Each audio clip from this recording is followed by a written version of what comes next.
Okay, hello everyone, and welcome back to This is an IT Support Group. We're joined yet again by Lewis Pope, head nerd at Enable.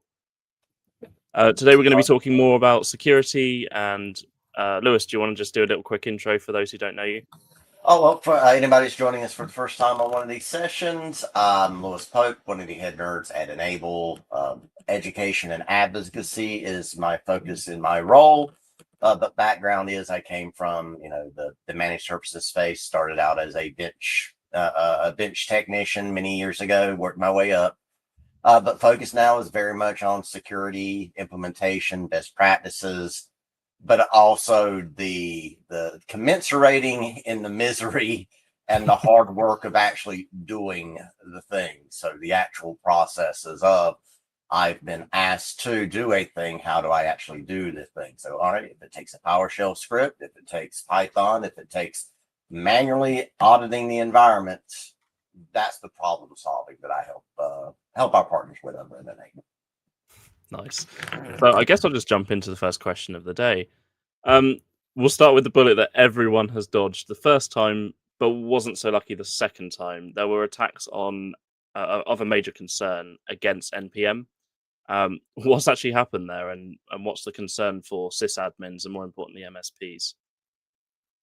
Okay, so there's been 3 high-profile compromises involving NPM in the past year and a half or so. To catch everyone up who's not familiar with what NPM is, that is the JavaScript package manager.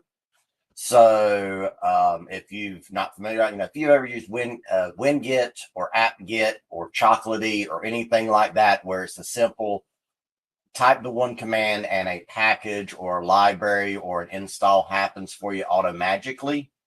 That's kind of what NPM does for JavaScript.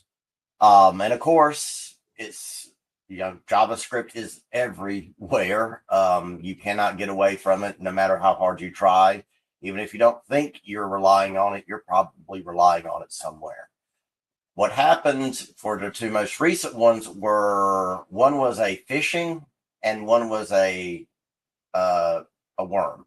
The first one happened as just a simple somebody who manages a GitHub repository that has an item that is a package that is within the NPM package list. They social engineering. They got phished. Someone got their credentials. They used those credentials to access their GitHub, their packages, made malicious modifications to one of the libraries they store there, and then that library got downloaded a couple of 100,000 times really quickly because of how widespread NPM is. But serendipity, bad coding, vibe coding with AI, inexperience, whatever happened, the person who managed to compromise and drop their payload dropped a cryptocurrency stealer. And they were only able to get away with like roughly $600 in cryptocurrency theft before they were found out and changes were reverted and crisis averted. But then everybody kind of, that was close. That could have been bad because it was something that was dealt with in like a 4-hour period.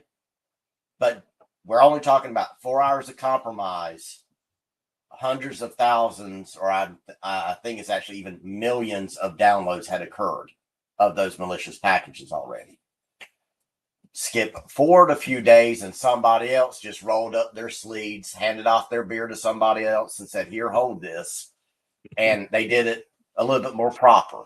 It was the Shai Hulud worm, which doing reference for those that get it. But it was a worm-like attack.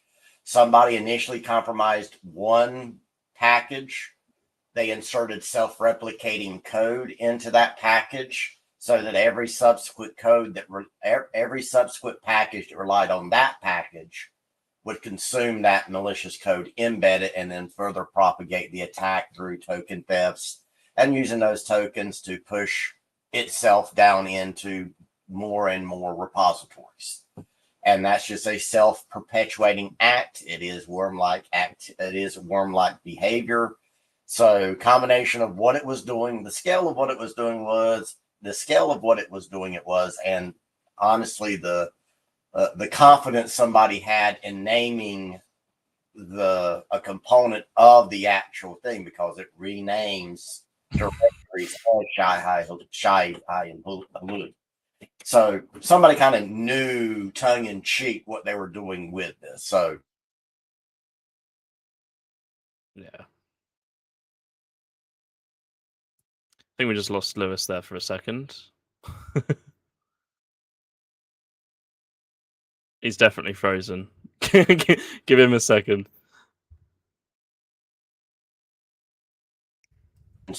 they were, and There it is was a difference. Sorry, you just dropped for a sec, Lewis. Do you want to restart that bit? There we go. I'm back again. So but it was an example of very different motivations. The first one was like, honestly, it was somebody who used social engineering first to gain access to a very critical, a fairly sensitive, critical user's account, and was able to start pushing out a badly coded cryptocurrency stealer. The second one, I really don't understand the full motivations for the individual or whoever did it, but it was, it was more refined. It was propagation, theft of data, theft of information, making private repositories public repositories as part of the action, so that what somebody may be trying, good practice, keep it private, don't make it public. In this process, worm was also making those repositories public, which means, okay, did we just expose intellectual property out to the world? Did we expose industry secrets or anything else that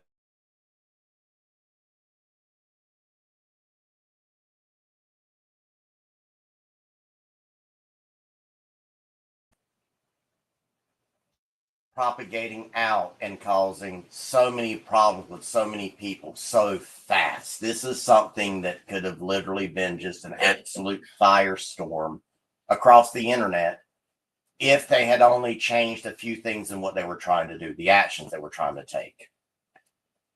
I guess the question for me would be, based off the back of these attacks, for organizations that might have been impacted, because as we said, it's affecting a wide range of people. What's the timeline looking like for actual detection and remediation of these kind of problems? So these are, it's a hard one. So I'm not sure if this page has it or not, but there are running lists of compromised packages out there. So the first thing to do is just ask yourself, do we have an inventory of all systems we have that rely on JavaScript or are running Node.js? Because that's going to be the first thing you're going to do to try to kind of scope where you're looking. And if you don't already know that part, well, that's one challenge you've got to overcome. We've got to find out where all these systems exist that are running this. Then once you're there and you find those systems, like, all right, well, are any of these systems relying on and using any of these compromised packages? There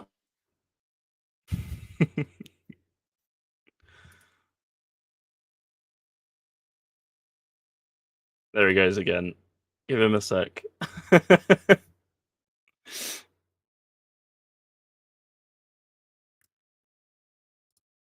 think Bazinga's comment is pretty accurate. Some fiber optic cables on my.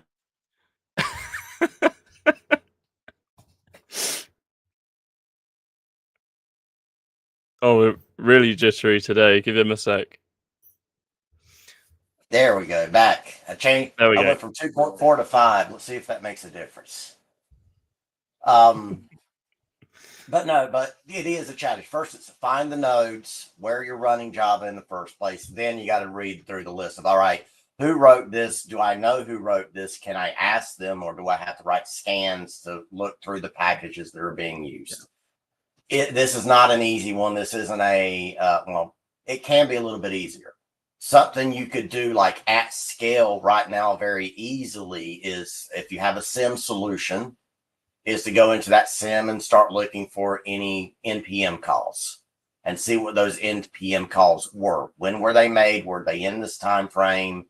What did they download? Or update? Was anything that they downloaded or updated or installed in the list of compromised packages?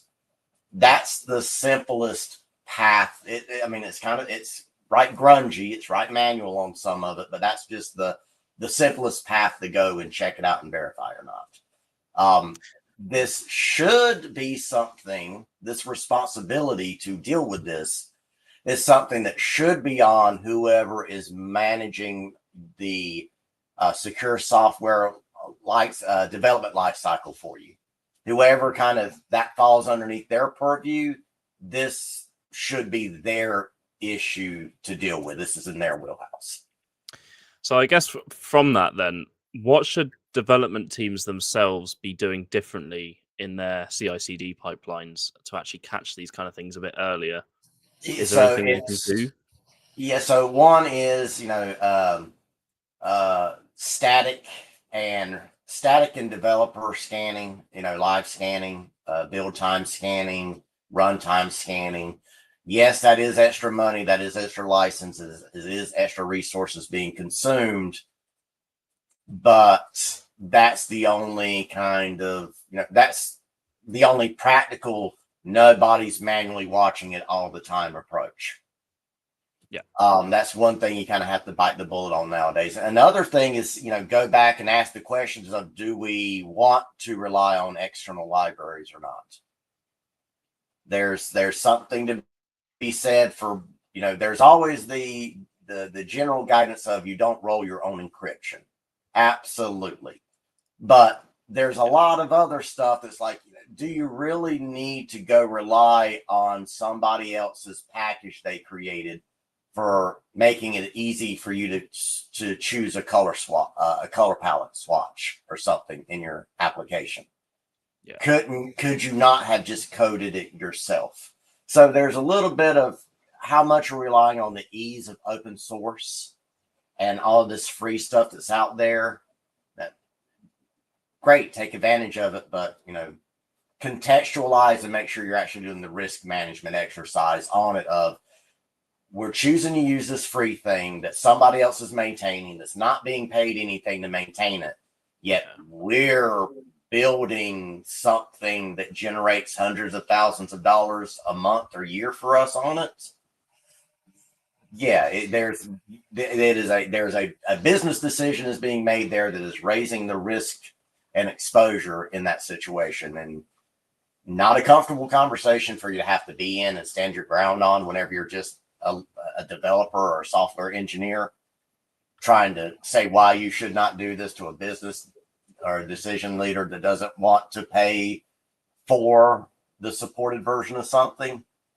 But it is part of the consideration and conversation that has to go into a good software development lifecycle. Yeah, it's kind of what you just mentioned there reminds me of that modern digital infrastructure meme where everything's held up like this one. Yes, exactly. There's that's the little program that you're relying on. Yes, I love this thing because so much of modern infrastructure and critical infrastructure, yes, it is uncomfortable whenever you find where that linchpin is. That that if this gets pulled or if this gets compromised, everything that depends upon it goes with it. Yeah. So, if anyone's got any questions about NPM or any of the stuff that we've just spoken about, drop them in chat and I'll bring them up as we talk. But we're going to move on to the next bit. And we're going to talk a little bit about it seems that every month this year has seen vulnerabilities, not just this one, thousands of them, for more than one network appliance that has led to compromises. Does September continue this trend? Yeah, so it does. There's not as many big names this month announcing major problems. Like, it seems like every month for a while there, Ivanti had something new, Cisco had something new, Palo Alto had something new. But this month it went down market. So it was TP-Link and Draytech. Yeah. TP-Link, the first of the month, they had a couple of vulnerabilities added to the known exploited vulnerability catalog by the CISA. So that means that we've seen it being compromised, and Oh, we've just lost him again.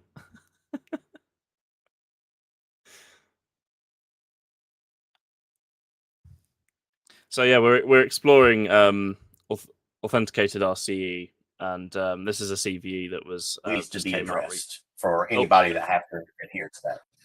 Yeah, I was just explaining the CVE as you dropped out again. Yeah. So I changed from 2.4 to 5, and it didn't do it. So it's on the back haul. The CISA KEV, if you're not using it yourself, it's a great resource whenever you kind of need to point at and tap at something and say, hey, this needs to be addressed. The CISA KEV is a good thing to point to. Is they're saying this needs to be done by the state. We really should be addressing it ourselves. Yeah. But TP-Link had 2 or 3 added to it, and they also announced another vulnerability a few days ago. CVE 2025-9961. Yeah. And there's already a proof of concept floating around for this one. So they announced it. There's a proof of concept already floating around for it. So definitely should be taking care of it. This one can be addressed by updating because it's supported hardware. Those other vulnerabilities from earlier in the month are for end of support appliances. So there is no update fix. It is replace it. And Draytech and SonicWall also. SonicWall VPNs had some saw some other things as well. I think it was 40766 for it, but it continues. It is a thing. Just as there's always new malware variants coming out for the endpoints, there's always new vulnerabilities being discovered for the network appliances. And it's this.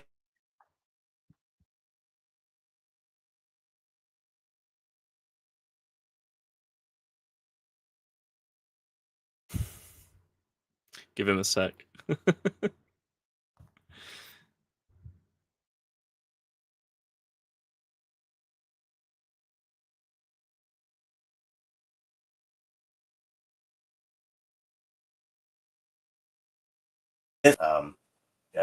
If endpoint, there we go. We're back again. We'll get through it eventually.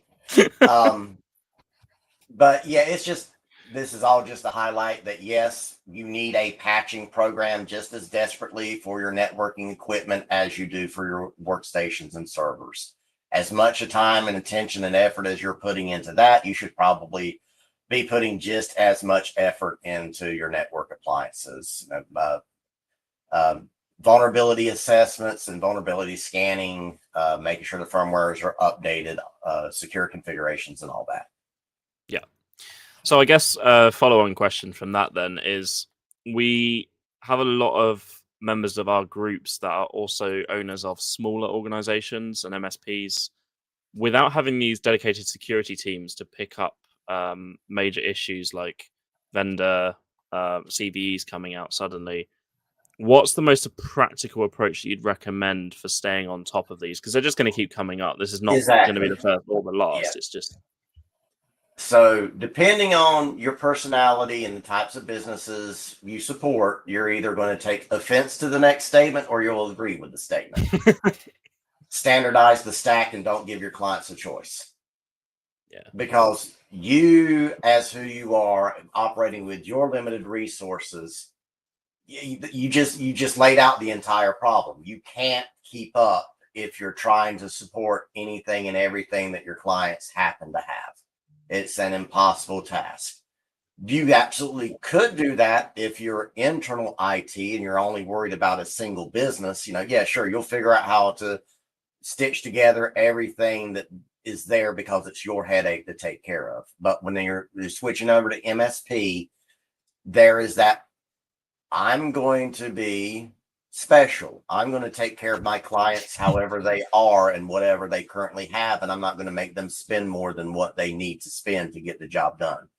Admirable. I started out with that mindset myself as well, but at some point that comes up against business realities and workflows and labor restrictions and skill availabilities. And yet really it is you need to standardize so you can follow one source. You only need to follow what's coming from Cisco, or only have to follow what is coming from 40 if you're using FortiGate stuff.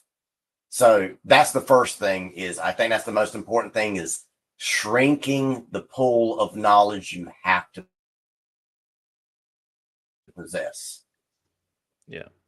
And that can only be done by reducing the number of things you're supporting. And the only way you're going to do that and grow business is by convincing clients they need to move to your stack that you are very well versed with, very familiar with, and have all of these things already done. You're already subscribed to the security bulletins and alerts from the vendor. I think that's the thing. Get their subscription notes. Yeah. Yeah, and the clue's in the name service provider. If you're letting the client decide what service you're going to provide them with, and it's something that is not well supported, there's going to be a history of CVEs for them. If they want to go with cheaper access points, for example, compared to the latest ubiquity ones that you would like to support instead, you're always going to be exposing yourself to these potential problems later down the line, where the hardware then becomes vulnerable to these attacks, and yeah, it's then your responsibility to remediate that problem. And I was just going to follow up that with, are we seeing attackers actually, I guess in the world of AI that we're in now, they're moving faster from disclosure to exploitation in regards to CVEs? Yes. And it's one of the main drivers is it's one issue is it has always been that when they announce a vulnerability and they announce a fix for the vulnerability, you can reverse engineer the fix and find out how to take advantage of the vulnerability. Just like everything else that's kind of happening in the security space of commoditization of tools, it no longer takes a highly skilled individual to do it. It just takes a tool to do that. And AI powered tools or machine learning back tools just make that process much, much faster. AI powered fuzzers, Hex AI is a great example of how you can go and grab a tool that can manipulate and use 150 other tools. So absolutely AI is having an impact here. And, and it's not just, make the distinction. We're not referring to LLM style AIs here. We're more into machine learning, algorithm, and other types of AIs that are being used for this. But yeah, no, it makes it trivial now. The time and effort it took to do this meant that it went towards Cisco. It went towards Palo Alto. It went towards the big names. It didn't as commonly go towards the smaller ones unless it was like a nation state backed, for a very specific reason. Yeah. This just opens it up to be basically what we would have referred to as a script kiddie in the 2000s would now have the ability to, wield thermonuclear equivalent tools in what they're doing with the same amount of, basic knowledge that we would have, back in the day would have been, oh, look at me, I'm being cool because I'm running the low orbit ion cannon, for anybody knows what LOIC is. That's where we were, that's what we were playing with in the early 2000s. Now it's this is something we got tools that can do so much worse, so much faster with so much less skill. Yeah, and I think that's that kind of boils down to that argument we were having last time about we've got AI used within defense side of cybersecurity, but then we've also got the AI on the other side of the fence, which is trying to infiltrate these environments, exploiting CVEs in seconds that would used to take humans minutes or even hours to write the same scripts. even under the most experienced circumstances. So I think it's quite difficult to you're fighting fire with fire almost. I guess is how I'd describe it.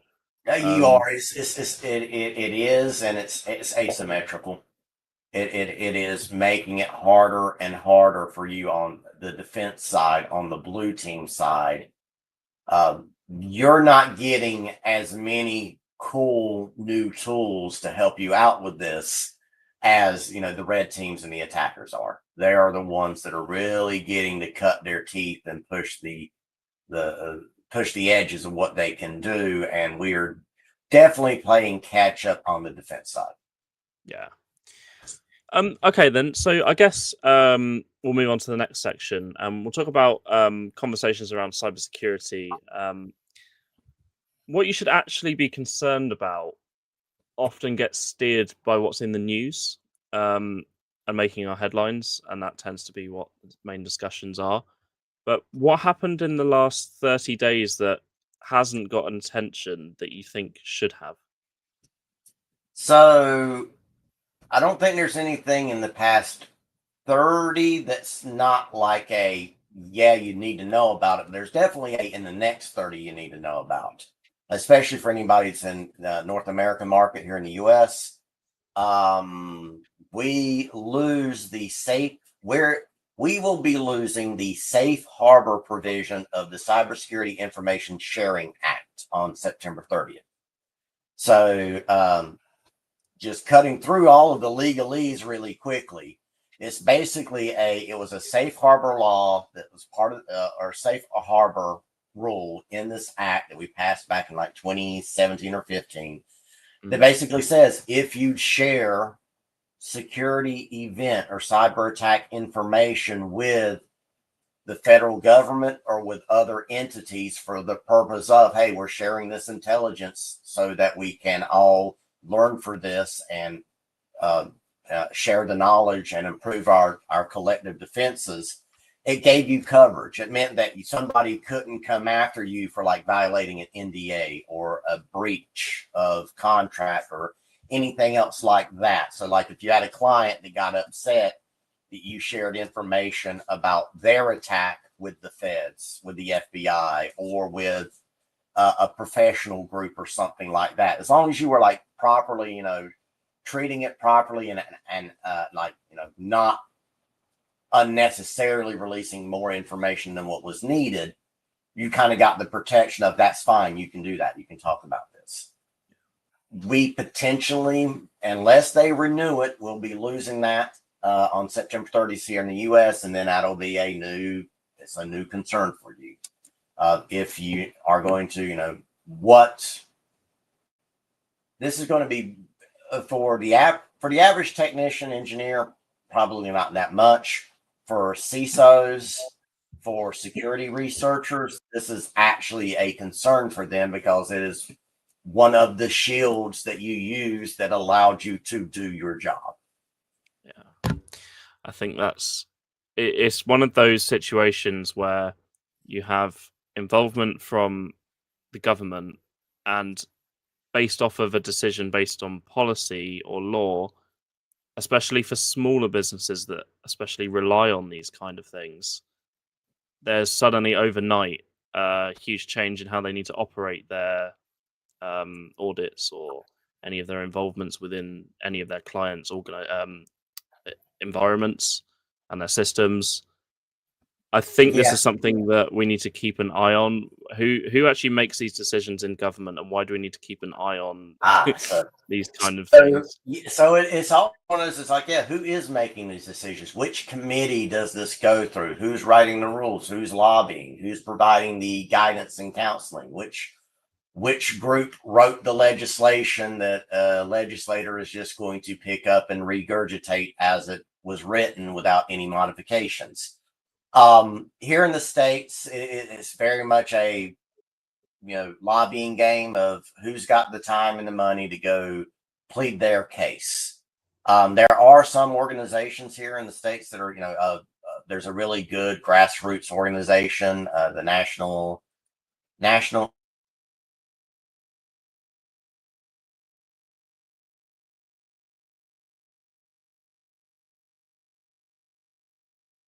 Just drops it again. Stop DDoSing, Lewis.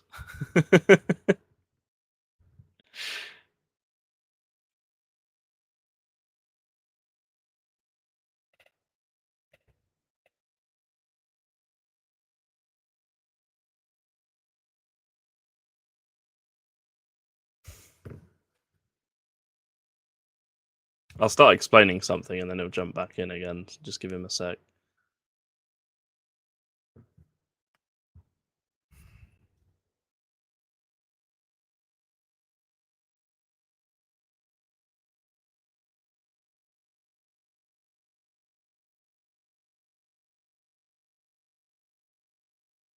Okay, well, we'll see if he joins us back. But we basically exploring the. I'll just read this section of what's actually changed, and so the protections for sharing and receiving information as applicable. Oh, there we go. There's Lewis back. Have we got you? Okay, well, we'll see if he gets back in a second.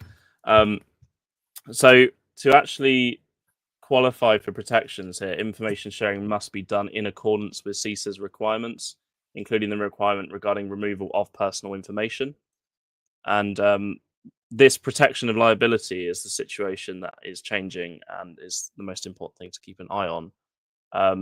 So CISA provides that no cause of action shall lie or be maintained in any court against any private entity, such as and such action shall be promptly dismissed.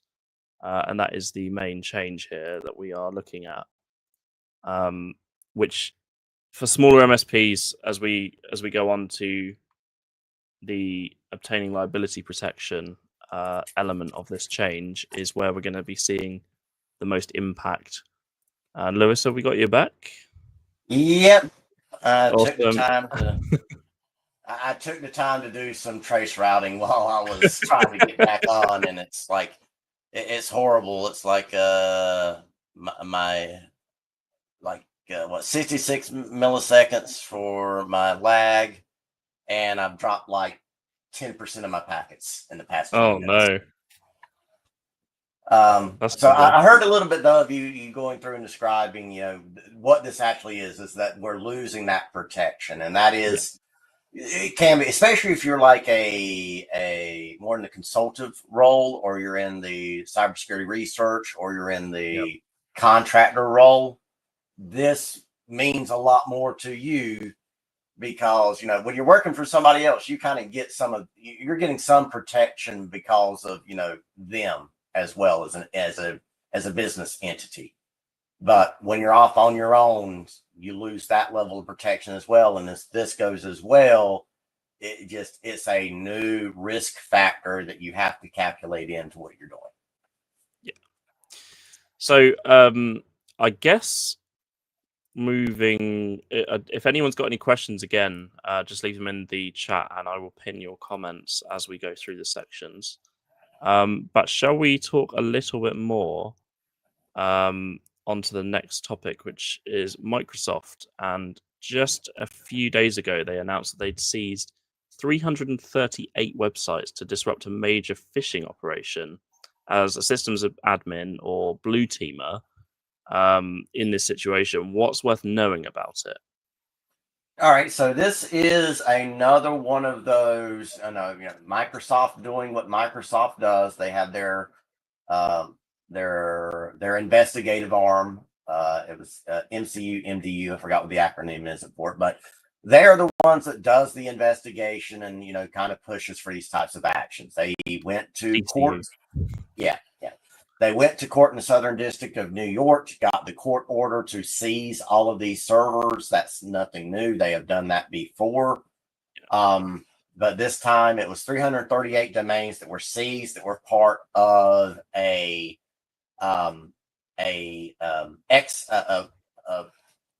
phishing as a service platform, basically.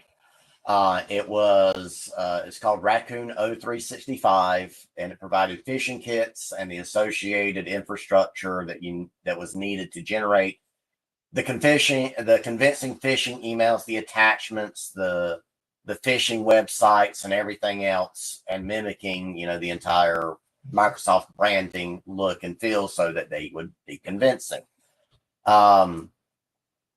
They stole about, I think it's like 5,000 credentials were stolen since July 2024 last year. This was like most cybercrime operations that are going on in Africa. They were operating on private Telegram channels.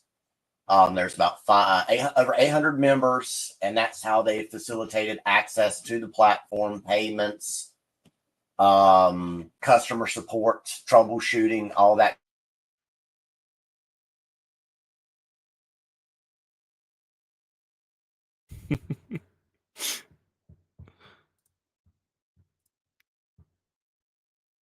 Hi, Andy from Germany. Brief intermission whilst Lewis comes back from his packet loss.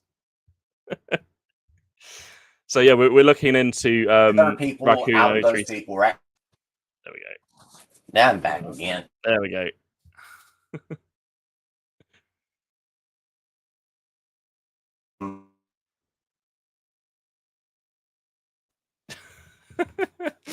We'll wait. Come on, Lewis. There we go. Okay. So, but yeah. No.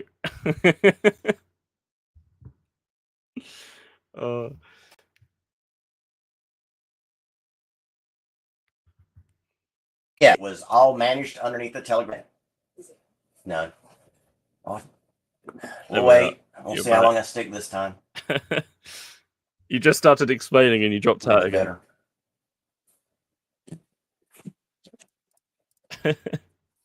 Anyway, I'll just go on to give some facts on this. So since July 2024... I'm just going to start writing notes. Hopefully when it gets screen freeze, we can have notes still up on it. Yeah. Raccoon 0365's kits have been used to steal at least 5,000 Microsoft credentials from over 94 countries. So while not all information that is stolen results in compromised networks or fraud, due to the variety of security features that are obviously employed to remediate those threats, these numbers actually underscore the scale of the threat and how social engineering remains a go-to tactic for these cyber criminals. So Lewis, I don't know if we're getting it looks like your feed is more stable from this end now, but I'll give it a go. So did you want to have a little talk about at the moment? Yeah. Yeah, let's try that. So do you want to just talk a little bit about the evolution of Raccoon 365 and we'll go from there? Or not?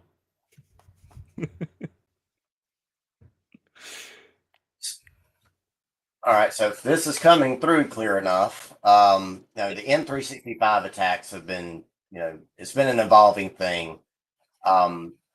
The challenge with the N365 attacks are that they can attack the end user or they can attack the infrastructure itself.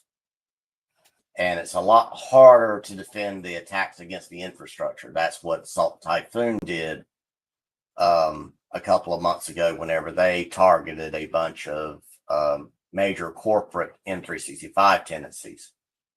They went after weaknesses in the infrastructure, not in the users. In this attack, they were going after weaknesses in the users and user behaviors in order to successfully phish them and gain access to what they wanted. Yeah.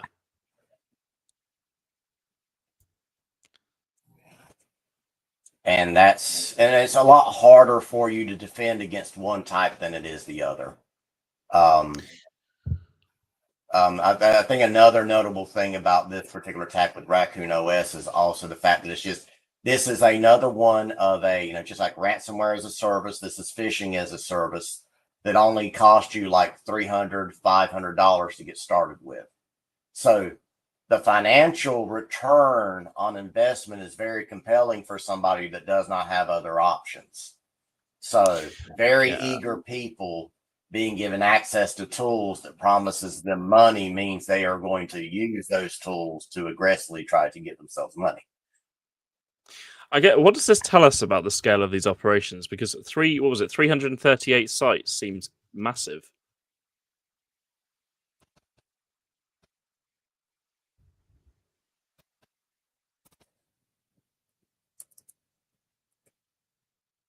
Hello? All right. Yeah, there we go. There we go. I don't Still know if with you me? heard my question Am or I still not. with you? Yeah, I can hear you now. Nope, nope, nope. I'm at like 158 milliseconds of lag at the moment. Oh wow. Yeah, I was just going to ask. Tell us a bit more about the scale of these operations, because 338 sites that they seize seems quite massive.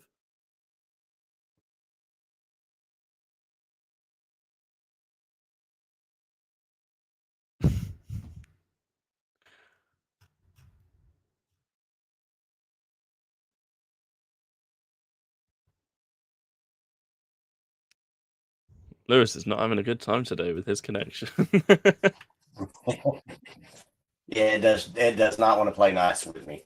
No. But no, that many sites is just a drop in the bucket in the grand scheme Yeah. of it. It really is.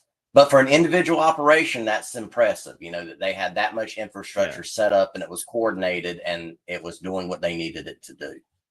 But yeah, it's just, again, global, drop in the bucket. There's so many more of these exact same type of operations out there running that are just getting started and just haven't gotten anybody's attention yet. So nobody's looking to taking them down yet, to the ones that are, more nation state backed and they're going to stay as quiet as they possibly can. And we'll never find out about it until, 2-3 years later in a report that gets released after it's unclassified. So I guess for defenders then, what indicators should they really be looking for that might be related to this campaign, for example? Oh, so this is one is there's the proactive and the reactive elements of it. One of the really important reactive elements is it to make sure that you got conditional access controls and a good identity management program in place. Yeah. Whenever somebody's going to log in to one of your resources over the internet, it should not just be MFA username password. It should be also, are you logging in from the right location? Are you logging in from the right equipment? Where did you log in from last time and where are you logging in from now? Is that possible for you to have done that? And, that's over in your IAMs and your MDR, XDR solutions, your breach prevention solutions. They can handle those components for you, and those are important. You absolutely should have those.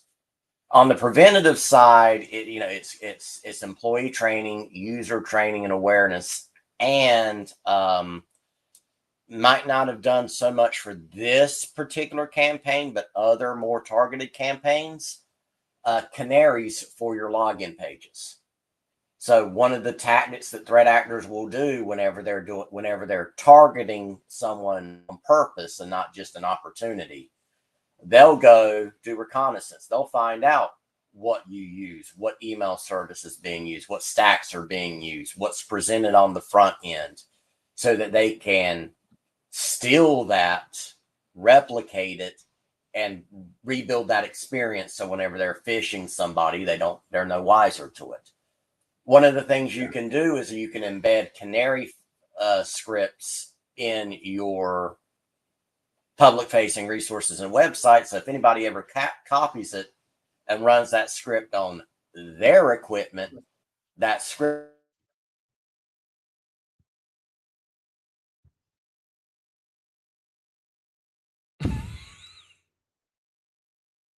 oh no, I'm not. This is not the Hello?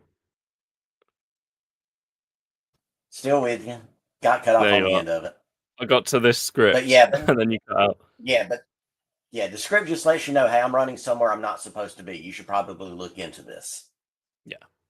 And that's another good way of setting up some early warnings that somebody is, and that's very nice because it warns you that they're trying to set up the infrastructure. You're not finding out after they've set it up and they've started trying to use it against you. Yeah, I mean, at that point, you're already in the battle, aren't you? Yeah. So, it says here that as part of DCU's investigation, they also identified the leader of the criminal enterprise. And I remember that we were just talking about a couple of weeks ago another bust, and there was quite a lot of arrests. But And we tend to highlight that. There's a lot of notable arrests around any cybercrime operations. Were there any arrests here? Yeah, there was. Well, no, there's not yet here actually.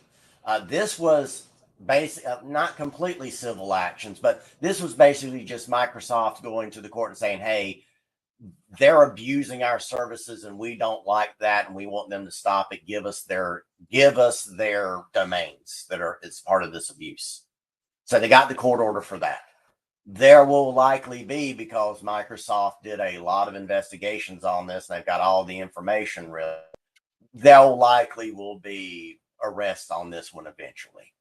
Pending extradition and all that other kind of stuff. Yeah. But there were some arrests this week. There were 2 more arrests on related to Scattered Spider. So Scattered Spider, if anybody, if you're in the UK, you should have some awareness about them, because that is who did the M&S and Co-op attacks recently. Yep. But also, I didn't realize this. There was also a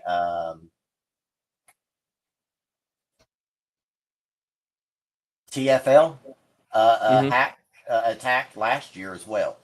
The most recent one was 2 teens associated with that attack from last year. So, sometimes things move a little bit more slowly. We had the Scattered Spider individuals that were actually involved in the Co-op and M&S had already been tagged and bagged.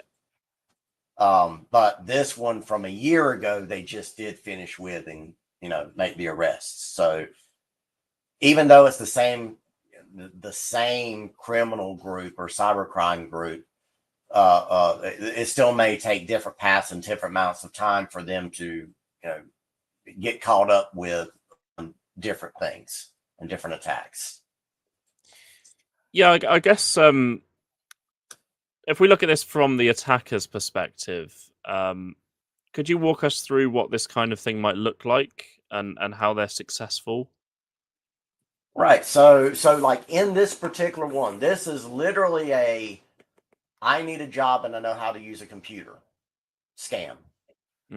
And kind of like in the Africa cybercrime and cybercrime fraud circles right now, a lot of them are operating off of Telegram. They're operating off of Discord. They are using those as business platforms to run their business out of for these things. So they're putting in ads. They're getting people to come in, apply for jobs, whether the person who's applying for it knew that it was, illegitimate at first, or that it was, they mistakenly thought it was legitimate. Doesn't matter. They get them in. There's a way for you to make money. Just like, timeshare scams and everything else is, don't you want all this other money that can come if you just give me a little bit of money now? But that's how they start them out. That's how they're grooming. That's how they're finding the mules and the individuals that, hey, we can train you up. We can show you the platform. We can show you how to do this. And then you can go start, generating revenue, and I can take my cut.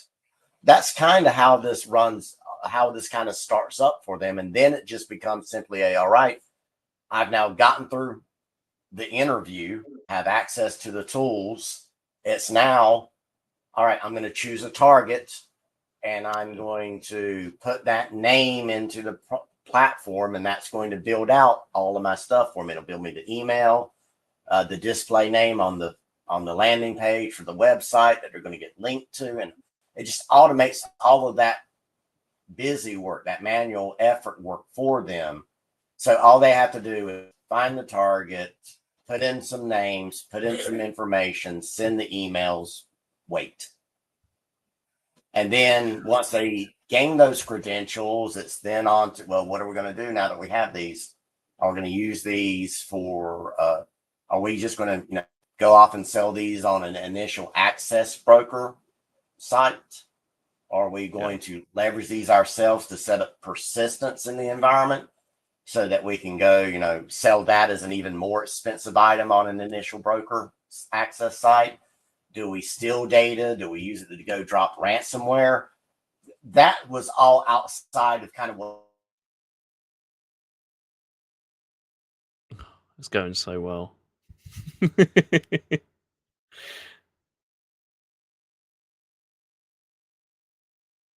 this to be able to quickly go out. There you are. You're back. Yeah. So, but yeah, it was just a really, what they were doing was simple.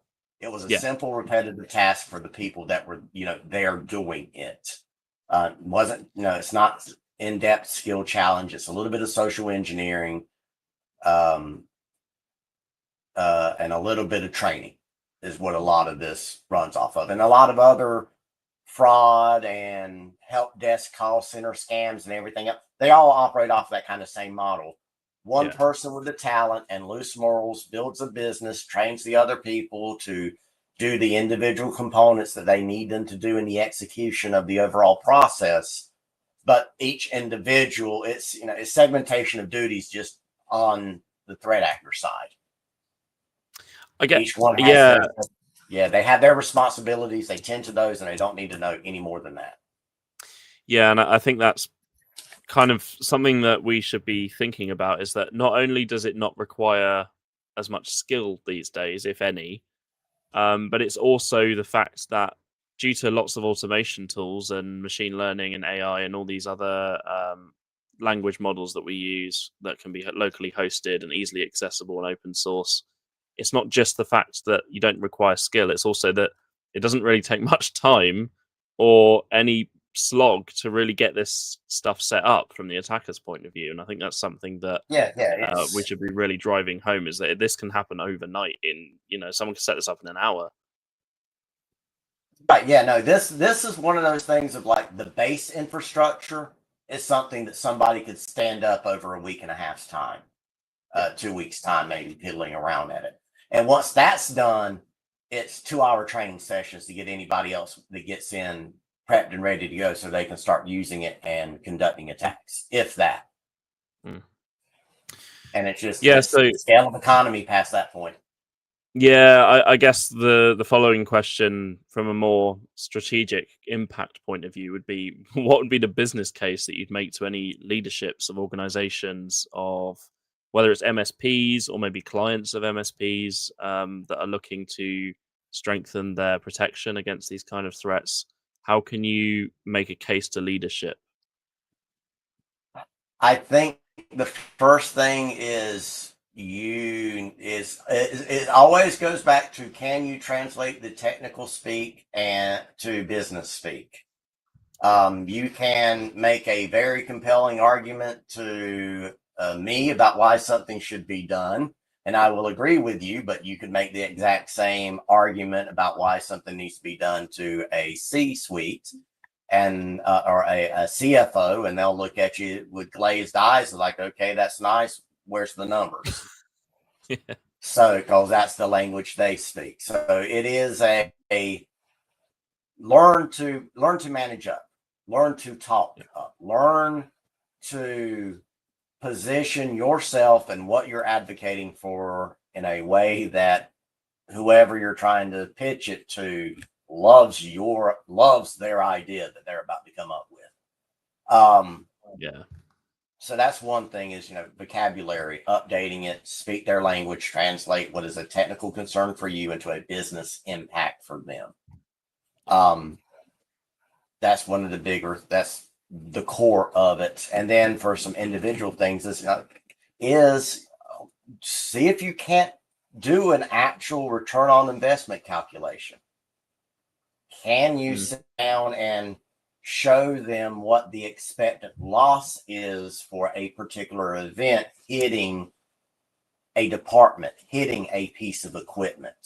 And naturally intuit that if this goes down, that goes down, that goes down, that goes down, which means that goes down and this goes down. And I know that our SLOs and our SLAs say that we can get a server back up and running in 3 hours if it fails. But I've got 60 things that are going to be in a failed state that have to be stood back up. That's not going to take me 3 hours. So quantify it, qualify it, whatever you can do, especially on the numbers of if this happens, we lose X amount of dollars per hour on this device. This employee loses X amount of dollars per hour. This department loses X amount of dollars per hour. And then say that, and all of this can be prevented by this 0.03% investment compared to the money that we would have lost for this event. That's the language they understand, and they want you to speak to them in. And if you can get good at that, it will help you get more of what you want in your current position. But also, you know, honestly, it's up leveling yourself and preparing yourself to move forward and upward later in your career as well.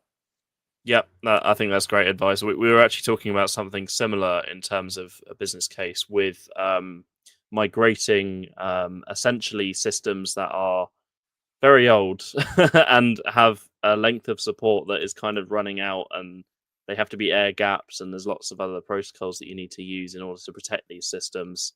And basically saying, how do I go to my boss and give them the business case? And it's very simply, does the stuff on the left side of the equation, being the maintenance costs, the special security updates that you might need for the system and the environment, the staff that have to be trained to use an older system because it's not in production these days, versus what is the cost to migrate this system over to modern infrastructure?